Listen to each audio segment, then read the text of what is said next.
Tình hình xung đột ở Đông Âu tiếp tục có nhiều diễn biến mới. Nga phát hiện máy bay không người lái UAV bí ẩn rơi gần Moscow. Cùng lúc đó, Nga cũng bất ngờ đóng cửa không phận thành phố Saint Petersburg. Trong khi đó, tình hình tại tiền tuyến vẫn sụp sôi. Quan chức thân Moscow tuyên bố việc chiếm được Bakhmut chỉ còn là một vấn đề thời gian. Ở phía ngược lại, Kiev thừa nhận tình hình ở Bakhmut tồi tệ hơn rất nhiều so với báo cáo chính thức. Giữa lúc đó, Tổng thống Putin đề nghị thành lập cơ quan an ninh tại 4 vùng sáp nhập từ Ukraine. Đồng thời yêu cầu Tổng cục An ninh Liên bang Nga đẩy mạnh hoạt động tình báo, chống lại gián điệp phương Tây. Đáng chú ý, NATO cảnh báo Nga đang tiến hành một cuộc chiến hỗn hợp chống lại Moldova. Trước nguy cơ đất nước bị cuốn vào cuộc xung đột ở Ukraine, hàng ngàn người dân Moldova biểu tình phản đối. Ở diễn biến khác, Iran bắn tên lửa trong cuộc tập trận phòng thủ.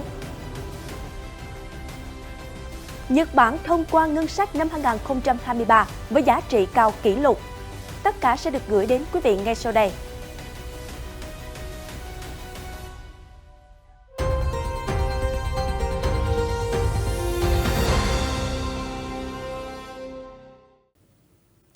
Xuân Ngọc chào mừng quý vị đang đến với chương trình Thời sự quốc tế, những tin tức nổi bật liên quan đến xung đột ở Ukraine cùng nhiều diễn biến đáng chú ý khác sẽ được gửi đến quý vị ngay sau đây. Hãng tin TASS dẫn lời thống đốc khu vực Andrei Vorobyov hôm 28 tháng 2 cho biết, một máy bay không người lái UAV chưa rõ nguồn gốc đã rơi xuống gần làng Gabatava ở thành phố Kolomna thuộc tỉnh Moscow của Nga. Theo vị quan chức này, chiếc máy bay dường như đã nhắm vào cơ sở hạ tầng dân sự, nhưng không gây ra bất kỳ thiệt hại hay thương vong nào. Rõ ràng cơ sở hạ tầng dân sự là mục tiêu của thiết bị không người lái này.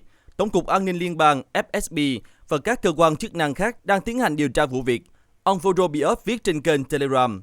Trong khi đó, Bộ Năng lượng tỉnh Moscow nói với TASS rằng không có trường hợp khẩn cấp nào xảy ra sau vụ rơi máy bay không người lái nói trên.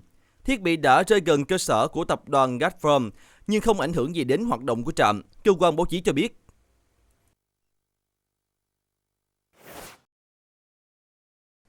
Trước đó, vào sáng ngày 28 tháng 2, không phận gần thành phố Saint Petersburg của Nga đã bị phong tỏa trong khoảng 1 giờ do hoạt động diễn tập không thông báo trước của Bộ Quốc phòng Nga. Theo hãng tin Sky News, Bộ Quốc phòng Nga cho biết các cuộc tập trận đã được tiến hành ở không phận phía Tây của nước này với sự tham gia của các máy bay phản lực đánh chặn, khiến toàn bộ khu vực có bán kính 200 km tính từ sân bay Bunkovo bị cấm bay tạm thời. Theo các báo cáo mới nhất, tất cả các hạn chế đã được dỡ bỏ. Tuy nhiên, giới chức Nga vẫn chưa bình luận về lý do đóng cửa không phận vào thời điểm đó. Trong khi đó, các phương tiện truyền thông địa phương cho rằng một vật thể không xác định đã được phát hiện trên bầu trời vào sáng cùng ngày, nhưng thông tin trên chưa được xác nhận. Mặt khác, phát ngôn viên Điện Kremlin Dmitry Peskov cho biết Tổng thống Nga Vladimir Putin đã được thông báo đầy đủ về việc đóng cửa không phận thành phố Saint Petersburg. Tuy nhiên, ông Peskov từ chối bình luận về vụ việc. Trong khi đó, mặt trận phía đông Ukraine tiếp tục là tâm điểm, chứng kiến các màn đối đầu đến nghẹt thở. Theo CNN đưa tin, cố vấn cho người đứng đầu Cộng hòa Nhân dân Donetsk tự xưng, Yan Gagin, hôm 28 tháng 2 tuyên bố rằng các lực lượng Moscow đã kiểm soát các tuyến đường ở Bakhmut và việc Nga chiếm thành phố chiến lược này chỉ còn là vấn đề thời gian. Phát biểu trên đài truyền hình nhà nước Nga Russia 1, ông Gagin nói rằng quân đội Nga hiện đã hoạt động bên trong thành phố và gần như đã tiếp cận quận trung tâm. Bên cạnh đó, các binh sĩ thuộc lực lượng Moscow gần như kiểm soát hoàn toàn tất cả các tuyến đường, có thể dùng để luân chuyển máy bay chiến đấu, đạn dược hoặc trang bị thêm thiết bị. Vị cố vấn cho biết thêm, rõ ràng là Ukraine đã mất Bakhmut, vấn đề duy nhất là khi nào điều đó sẽ xảy ra. Ông Gagin nói, hiện CNN chưa thể xác minh độc lập tuyên bố nói trên. Trong bối cảnh Nga tiếp tục gây áp lực để chiếm thành phố chiến lược miền Đông, các binh sĩ Ukraine ở Bakhmut cho biết tình hình trên thực địa ngày càng tồi tệ hơn. Tình hình ở Bakhmut hiện rất khó khăn, tồi tệ hơn nhiều so với báo cáo chính thức, đặc biệt là ở hướng Bắc, nơi quân Nga đã có bước tiến lớn. Một người lính Ukraine giấu tên nói với CNN hôm 28 tháng 2. Tuy nhiên, người lính này cũng bác bỏ tuyên bố của Nga về việc lực lượng nước này đã cắt đứt tuyến tiếp tế của Ukraine ở Bakhmut, đồng thời giải thích thêm rằng khu định cư Khomov là chìa khóa để bảo vệ thành phố. Nếu chiếm được nơi này, chỉ còn lại tuyến đường Konstantinivka để tiếp tế cho Bakhmut. Hiện nơi này đang hứng chịu hỏa lực từ Nga. Nếu đối phương chiếm được nó, tuyến đường tiếp tế sẽ bị cắt đứt hoàn toàn. Bất chấp những thách thức nói trên, người lính này cho biết Lực lượng Ukraine sẽ bảo vệ thành phố lâu dài nhất có thể. Chúng tôi sẽ bảo vệ thành phố đến cùng, bất kể điều gì xảy ra. Tất cả chúng tôi đều hiểu rằng quân đội Ukraine đang cố gắng và hy sinh cho khoảnh khắc vinh quang trong cuộc phản công vào mùa xuân. Chúng tôi không thể từ bỏ mà không thử kiên cường chiến đấu, binh sĩ Ukraine nói. Hiện các báo cáo về tình hình chiến sự chưa thể kiểm chứng.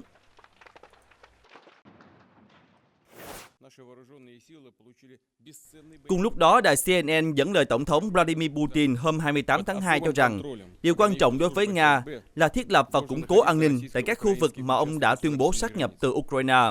Điều đáng chú ý hơn cả là việc thành lập cũng như tăng cường hoạt động của cơ quan an ninh tại các khu vực bao gồm Cộng hòa Nhân dân Luhansk, LPA tự xưng, Cộng hòa Nhân dân Donetsk, GPA tự xưng, và các vùng Zaporizhia và Kherson. Ông Putin phát biểu khai mạc tại một cuộc họp của Tổng cục An ninh Liên bang Nga FSB. Cuối tháng 9 năm ngoái, Moscow đã tuyên bố sáp nhập 4 khu vực của Ukraine vào lãnh thổ Nga, bao gồm Luhansk và Donetsk, cũng như Kherson và Zaporizhia sau cuộc trưng cầu dân ý mà Ukraine và các quốc gia phương Tây đều cho là bất hợp pháp và giả tạo.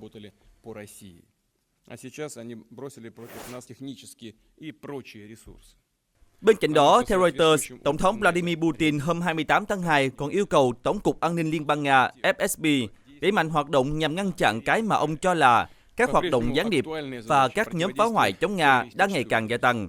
Cụ thể, phát biểu trước các quan chức thuộc FSB, ông Putin cho biết cơ quan này cần ngăn chặn các nhóm phá hoại xâm nhập vào Nga từ Ukraine, cũng như tăng cường bảo vệ cơ sở hạ tầng quan trọng và ngăn chặn mọi nỗ lực của các cơ quan an ninh phương Tây nhằm hồi sinh cái mà ông gọi là các phần tử cực đoan trên lãnh thổ Nga. Các cơ quan tình báo phương Tây có truyền thống luôn hoạt động tích cực ở Nga, và giờ đây họ đang tung thêm nhân sự, kỹ thuật và các nguồn lực khác để chống lại chúng ta. Nước Nga cần phải đáp trả tương ứng, ông Putin nói.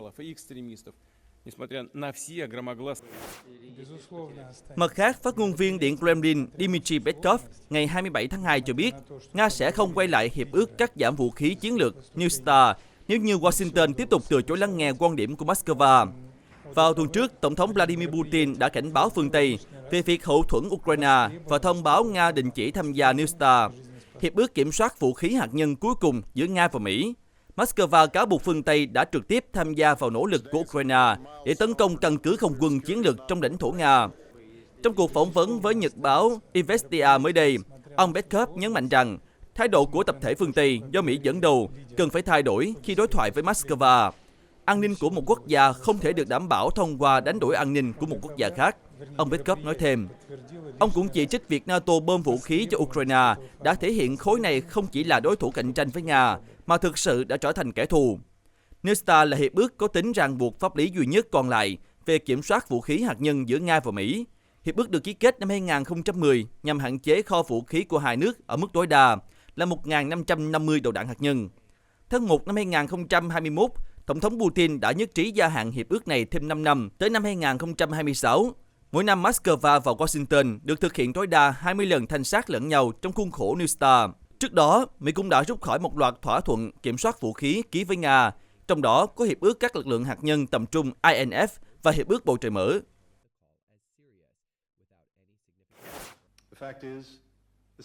Trong khi đó, Ngoại trưởng Hoa Kỳ Antony Blinken hôm 28 tháng 2 tuyên bố rằng Washington sẽ áp đặt các biện pháp trừng phạt đối với Trung Quốc nếu nước này viện trợ vũ khí cho Nga. Mỹ sẽ không ngần ngại áp đặt các biện pháp trừng phạt đối với các công ty và cá nhân Trung Quốc nếu vi phạm lệnh trừng phạt chống Nga hoặc tham gia hỗ trợ quân sự cho Moscow. Thông điệp được ông Blinken đưa ra trong chuyến thăm thủ đô của Kazakhstan và Uzbekistan lần đầu tiên khi ông đến khu vực này với tư cách là nhà ngoại giao hàng đầu của chính quyền Tổng thống Mỹ Joe Biden. Quan hệ giữa hai nước trở nên căng thẳng hơn kể từ khi Washington cáo buộc khí cầu của Trung Quốc xâm phạm chủ quyền Mỹ, đồng thời ra lệnh cho các chiến đấu cơ bắn hạ thiết bị này. Căng thẳng cũng xảy ra vào thời điểm phương Tây đang theo dõi chặt chẽ phản ứng của Bắc Kinh đối với cuộc chiến ở Ukraine.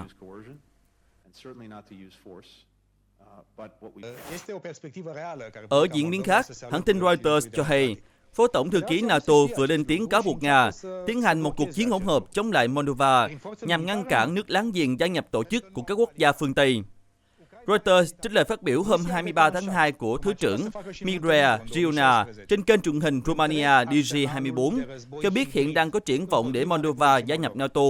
Tuy nhiên, Nga biết điều này và cố gắng ngăn chặn, nhưng không phải bằng phương pháp quân sự, mà tiến hành một cuộc chiến hỗn hợp, như những gì Moscow từng làm với Montenegro vào năm 2016.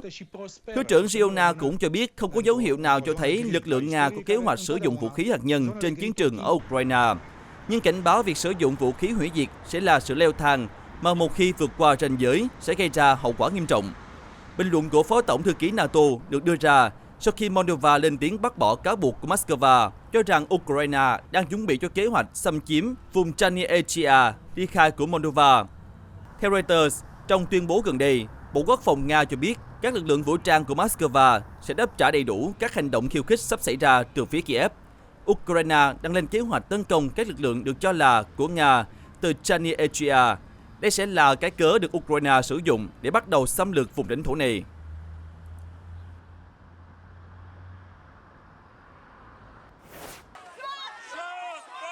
Cùng lúc đó, hãng thông tấn TASS hôm 28 tháng 2 đưa tin, những người biểu tình chống chính phủ ở Chisinau đã tham gia tuần hành, kêu gọi chính quyền không kéo Moldova vào cuộc xung đột quân sự ở Ukraine. Theo đó, những người tham gia biểu tình mang theo những tấm biển có hình chim bồ câu trắng và hô vang khẩu hiệu Moldova không có chiến tranh, không chi tiêu cho vũ khí và các khẩu hiệu phản đối khác. Chúng tôi không muốn chiến tranh, chúng tôi không muốn bị kéo vào cuộc xung đột ở Ukraine. Và hôm nay, chúng tôi muốn cho chính phủ biết ý kiến của người dân và cần lời giải đáp cho câu hỏi chính phủ hiện đang làm gì. Một trong những thủ lĩnh của phe đối lập, Phong trào quốc gia vì nhân dân Marina Taber nói với phóng viên của TASS đưa tin từ hiện trường. Trước đó cùng ngày, một cuộc biểu tình quy mô lớn đã được tổ chức tại Chisinau nhằm yêu cầu chính phủ bồi thường cho người dân vì các hóa đơn khí đốt, điện và sưởi ấm. Hàng ngàn người đã diễu hành từ học viện khoa học đến trung tâm Chisinau, bất chấp lệnh cấm tổ chức biểu tình ở trung tâm thủ đô. Trước đó cùng ngày 28 tháng 2, Văn phòng thị trưởng Chisinau đã ra lệnh cấm các cuộc biểu tình ở trung tâm thủ đô vì chuyến thăm của một phái đoàn nước ngoài. Lệnh cấm sẽ có hiệu lực cho đến ngày 2 tháng 3. Các cuộc biểu tình bắt đầu ở Moldova vào mùa hè năm ngoái và diễn ra ở nhiều vùng khác nhau trên khắp đất nước. Những người biểu tình đổ lỗi cho chính quyền vì không thể đối phó với giá cả tăng cao, cũng như tỷ lệ lạm phát kỷ lục 30% vào năm 2022. Năm ngoái, các cuộc biểu tình tương tự ở Chisinau đã kết thúc bằng vụ đụng độ với cảnh sát, khi lực lượng này ngăn cản dòng người biểu tình tiến vào trung tâm Chisinau. Đến tháng 10 năm ngoái, cảnh sát đã giải tán một trại biểu tình được dựng lên tại quảng trường giữa Quốc hội và các tòa nhà hành chính của Tổng thống.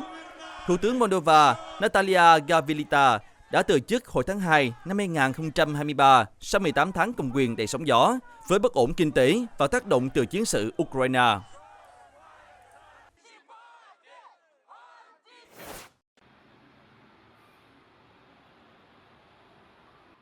Giữa lúc phương Tây đang muốn gây áp lực cho Nga với các biện pháp trừng phạt, tuy nhiên, phương án này có vẻ chưa thật sự tỏ ra hiệu quả. Theo bài phân tích mới đây, sau khi Liên minh châu Âu áp mức giá trần, Nga vẫn bán được dầu thô với giá trung bình hơn 60 đô la trên thùng. Một tín hiệu cho thấy nỗ lực kiềm chế Moscow có thể không diễn ra theo kế hoạch. Theo trang tin Business Insider, các chuyên gia trong ngành từng hoài nghi về biện pháp áp giá trần đối với dầu thô của Nga, khi các quốc gia châu Âu yêu cầu dầu thô của Nga phải được bán dưới ngưỡng giá, nếu các nhà cung cấp đang sử dụng dịch vụ vận chuyển và bảo hiểm của phương Tây. Mặc dù vậy, không có cách nào để các công ty bảo hiểm thực thi những quy định đã đặt ra. Bởi vậy, thông tin cho rằng Nga vẫn xuất khẩu được từ 80 đến 90% sản lượng dầu là hoàn toàn có cơ sở. Một quan chức giấu tên của Bộ Tài chính Hoa Kỳ nhận định. Bên cạnh đó, bài viết hôm 27 tháng 2 với tiêu đề đánh giá tác động các biện pháp trừng phạt đối với dầu mỏ của Nga được thực hiện bởi các nhà nghiên cứu từ Đại học Columbia, Đại học California và Viện Tài chính Quốc tế. Dầu thô của Nga được bán với giá trung bình 74 đô la trên thùng trong tháng đầu tiên châu Âu áp giá trần. Thậm chí ở khu vực Thái Bình Dương, vùng giao thương quan trọng với Trung Quốc, Nga còn giao dịch với giá trung bình cao hơn ở mức 82 đô la trên thùng. Kết quả tính toán này hoàn toàn trái ngược so với những thông tin cho rằng kinh tế Nga đã bị ảnh hưởng nặng nề sau lệnh trừng phạt được áp đặt vào năm ngoái. Trước đó, theo dữ liệu từ Argus Media, loạt dầu thô tốt nhất của Nga được giao dịch với mức giá khoảng 38 đô la trên thùng vào đầu tháng 1, chỉ bằng một nửa so với giá dầu thô Brent trên thị trường quốc tế. Theo bài phân tích, nguyên nhân giá dầu của Nga thấp hơn thị trường quốc tế có thể do Moscow giảm giá mạnh cho các đồng minh. Tuy nhiên, dù doanh thu dầu mỏ của Nga đã bị hạn chế đáng kể, giá bán các sản phẩm dầu thô chưa thể chiết khấu đến mức đó.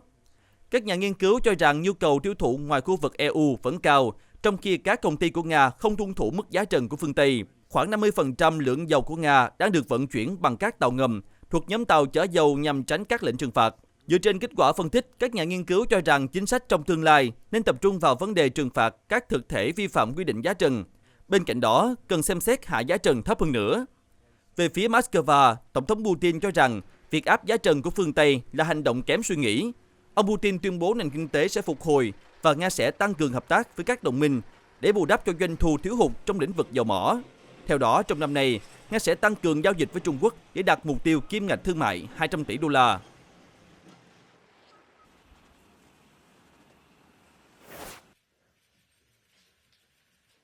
Liên quan đến tình hình khu vực Trung Đông, Reuters cho hay, trong cuộc gặp với Ngoại trưởng Israel Eli Cohen tại Berlin, Ngoại trưởng Đức Annalena Baerbock bày tỏ lo ngại đối với tính độc lập trong ngành tư pháp, cũng như kế hoạch cho phép áp dụng án tử hình của chính phủ Israel. Phát biểu tại cuộc họp hôm 28 tháng 2, Ngoại trưởng Đức cho biết các quốc gia ở nước ngoài đang cảm thấy lo ngại về một số kế hoạch lập pháp ở Israel. Suốt thời gian qua, việc bảo vệ các nguyên tắc hiến định cũng như sự độc lập của ngành tư pháp là yếu tố giúp Israel luôn có được sự đoàn kết với những quốc gia khác. Được biết trong tháng này, chính quyền của Thủ tướng Benjamin Netanyahu đã thực hiện những cải cách bởi Quốc hội muốn giới hạn quyền bãi bỏ luật của Tòa án tối cao. Theo đó, đã có những đề xuất nhằm giúp liên minh cầm quyền có nhiều ảnh hưởng hơn trong việc lựa chọn các thẩm phán. Một số đề xuất ban đầu đã giành được phiếu bầu tại Quốc hội. Tuy nhiên, những đề xuất này vẫn chưa được chính thức thông qua để viết thành luật. Trước ý kiến của Ngoại trưởng Đức, Ngoại trưởng Israel Eli Cohen cho biết những cải cách về tư pháp của Israel sẽ góp phần củng cố nền dân chủ, cho thấy quan điểm cởi mở của Israel đối với sự tự do ngôn luận và sẵn sàng hoan nghênh các cuộc biểu tình diễn ra gần đây. Khi được hỏi về quan điểm của Israel đối với các khu định cư ở bờ Tây, Ngoại trưởng Cohen cho rằng từ trước đến nay, chính phủ Israel luôn được xây dựng ở khu vực Judah và Samaria. Do đó, chắc chắn chính quyền Tel Aviv sẽ tiếp tục hoạt động ở khu vực này.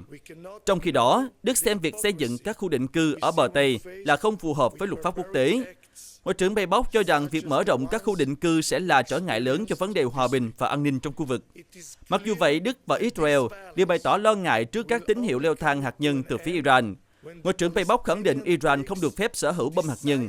Trong khi đó, Ngoại trưởng Cohen cho rằng năng lực hạt nhân của Iran không còn là câu chuyện trong khu vực mà đã trở thành vấn đề quốc tế. Israel kêu gọi các quốc gia trên thế giới cần gây áp lực hơn nữa đối với chính quyền Tehran, cả về mặt kinh tế và về mặt ngoại giao.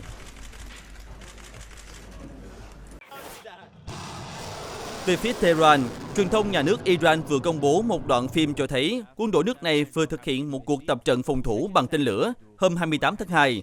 Hãng tin Reuters cho hay, cụ thể, Tổng tư lệnh lực lượng vũ trang Iran Mohammad Bahri cho biết cuộc tập trận được mô phỏng theo điều kiện thực tế ở những khu vực dễ bị tấn công nhất. Bộ Chỉ huy đã nêu ra những kịch bản tấn công của kẻ địch và đưa vào nội dung tập trận. Được biết, phát biểu hôm 24 tháng 2 của một chỉ huy hàng đầu thuộc lực lượng vệ binh cách mạng Iran cho biết, Tehran đã một tên lửa hành trình với tầm bắn 1.650 km, một động thái có thể khiến phương Tây phải lo ngại, sau khi Nga đã sử dụng máy bay không người lái của Iran trong cuộc chiến ở Ukraine. Theo Reuters, Iran đã mở rộng trở lại các chương trình phát triển tên lửa trong thời gian qua, đặc biệt là tên lửa đạn đạo, bất chấp sự phản đối của Hoa Kỳ và tâm lý quan ngại của các nước châu Âu. Về phía Iran, chính quyền Tehran cho biết những chương trình này hoàn toàn nhằm mục tiêu phòng thủ và mang tính chất răn đe. Tại khu vực châu Á, Hạ viện Nhật Bản vừa thông qua dự thảo ngân sách cao kỷ lục cho năm tài chính bắt đầu vào tháng 4. Sau khi xem xét tính phù hợp so với hiến pháp, những quy định về ngân sách mới sẽ được ban hành trong năm tài chính này. Reuters cho hay, một cuộc bỏ phiếu để lấy ý kiến về dự thảo đã được tổ chức trong phiên họp của Hạ viện Nhật Bản hôm 28 tháng 2. Theo đó, ngân sách cho năm tài chính 2023 ước tính khoảng 114.000 tỷ yên, tương đương hơn 834 tỷ đô la. Đây là lần đầu tiên chi ngân sách của Nhật Bản vượt mốc 110.000 tỷ yên trong một năm tài chính. Trước cuộc bỏ phiếu, thành viên Hạ viện của Đảng Dân Chủ Tự Do, ông Mikihara Hideki cho biết, dự thảo đã bao gồm các khoản chi cần thiết để tăng ngân sách quốc phòng cho năm đầu tiên, theo kế hoạch 5 năm trị giá 315 tỷ đô la nhằm nâng cấp khả năng phòng thủ của Nhật Bản. Điều quan trọng là phải cho thế giới nhận thấy Nhật Bản có ý chí và khả năng tự bảo vệ, ông Mikihara Hideki nhấn mạnh. Trong khi đó, thành viên đến từ Đảng Dân Chủ lập hiến đối lập, ông Noma Takeshi kiên quyết phản đối các điều khoản liên quan đến quốc phòng trong dự thảo, khi cho rằng đó là các khoản chi thiếu lý do và không cần thiết, sẽ tạo thêm gánh nặng tiền thuế lên người dân. Mặc dù vậy, dự thảo đã được thông qua và gửi tới Thượng viện với sự hỗ trợ của Liên minh Đảng Dân Chủ Tự Do, là Đảng Komeito và những thành viên khác. Theo quy định của Hiến pháp Nhật Bản, ngân sách sẽ tự động được ban hành sau 30 ngày kể từ khi dự thảo được Hạ viện chấp thuận, bất kể Thượng viện có bỏ phiếu thông qua hay không. Thông tin liên quan đến dịch Covid-19 tại Trung Quốc. Theo đó, Bắc Kinh ngày 27 tháng 2 khẳng định việc nghiên cứu nguồn gốc đại dịch Covid-19 không nên bị chính trị hóa, sau khi có đánh giá mới dẫn tới sự nhen nhóm trở lại về nghi vấn sự cố phòng thí nghiệm ở thành phố Vũ Hán, miền Trung Trung Quốc vào cuối năm 2019. Phát ngôn viên Bộ Ngoại giao Trung Quốc Mao Ninh cho biết, báo cáo chung vào tháng 3 năm 2021 của Tổ chức Y tế Thế giới WHO và Trung Quốc đã khẳng định giả thiết virus rò rỉ từ phòng thí nghiệm có khả năng cực kỳ thấp. Bà Mao nhấn mạnh, kết luận đó dựa trên khoa học và được đưa ra một cách có thẩm quyền. Phát ngôn viên tuyên bố, một số bên nhất định nên ngừng nhắc đi nhắc lại về câu chuyện phòng thí nghiệm bị rò rỉ, hãy ngừng bôi nhọ Trung Quốc và ngừng chính trị hóa nỗ lực truy tìm nguồn gốc dịch bệnh. Phát biểu của bà Mao đưa ra sau khi các tờ báo Wall Street Journal và New York Times của Mỹ đưa tin rằng Bộ Năng lượng Mỹ vừa đưa ra một kết luận với mức độ tự tin thấp rằng virus SARS-CoV-2 đã trỗi dậy, gây ra đại dịch Covid-19 sau một sơ suất ở phòng thí nghiệm. Bộ Năng lượng Mỹ không thể xác định chắc chắn về việc này. Trước đó, Bộ Năng lượng Mỹ, cơ quan giám sát các phòng thí nghiệm quốc gia của Hoa Kỳ, nói rằng họ không có kết luận về nguồn gốc Covid-19. Giờ đây, bộ này cùng với đánh giá có mức độ tự tin trung bình của Cục Điều tra Liên bang FBI là hai cơ quan Mỹ nghiêng về giả thiết virus rò rỉ từ phòng thí nghiệm. 4 cơ quan khác của Mỹ liên quan đến nỗ lực điều tra đều nghiêng về giả thiết đại dịch bắt nguồn từ nguyên nhân tự nhiên. Ngoài ra, hai cơ quan khác của Mỹ chưa đưa ra nhận định. Sau khi nhậm chức 4 tháng, Tổng thống Mỹ Joe Biden đã yêu cầu cộng đồng tình báo Mỹ xác định nguyên nhân bùng phát virus gây đại dịch Covid-19, khiến ít nhất 6,8 triệu người tử vong trên toàn thế giới. Báo cáo đã được cộng đồng tình báo Mỹ đưa ra sau 90 ngày, nhưng không có kết luận cụ thể. Dù vậy, các cơ quan Mỹ nhấn mạnh virus không phải là một loại vũ khí sinh học. Vào ngày 15 tháng 2, ông Uông Văn Bân, phát ngôn viên Bộ Ngoại giao Trung Quốc, đã kêu gọi WHO tìm hiểu kỹ về Fort Detrick, một căn cứ lục quân Mỹ có tiến hành nghiên cứu sinh học để tìm kiếm các manh mối tiềm tàng về Covid-19. Đến nay, nguồn gốc đại dịch vẫn còn là bí ẩn. Tin tức vừa rồi cũng đã khép lại chương trình ngày hôm nay. Cảm ơn quý vị đã quan tâm theo dõi. Xin chào và hẹn gặp lại trong các chương trình sau.